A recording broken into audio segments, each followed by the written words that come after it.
पिंजर परिसरातील अवैध वृक्षतोड नेमकी कोणाच्या भरवशावर? पर्यावरणाला धोका.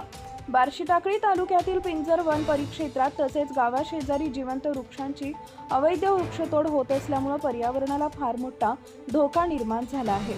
यामागे वन विभागाचा काही आर्थिक संबंध नसला तरी एक जबाबदारी समजून त्यांनी पिंजर परिसरात अवैध वृक्षतोड करणाऱ्यांविरुद्ध कठोर कारवाई करावी अशी मागणी केली जाते. शासन वृक्ष लागवडीसाठी लाखो कोटी रुपये खर्च करत आहे, तर दुसरीकडे गावाशेजारी गावातील काही लोक वृक्ष लागवडीसाठी मोठे प्रयत्न करत आहेत. मोठमोठ्या वृक्षांचं संवर्धन करत असतानाच जिवंत झाडांची अवैध कत्तल केली जाते.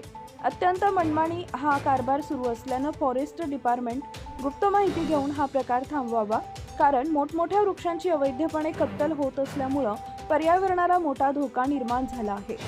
पर्यावरण कायम राखण्यासाठी शासन मोठा प्रयत्न करत आहे. आज खरी ती गरज आहे. या अवैध वृक्षतोडीमागे संबंधित फॉरेस्ट डिपार्टमेंटचा आर्थिक काही संबंध नसला तरी अवैध वृक्षतोड होणं ही अत्यंत निंदनीय बाब आहे.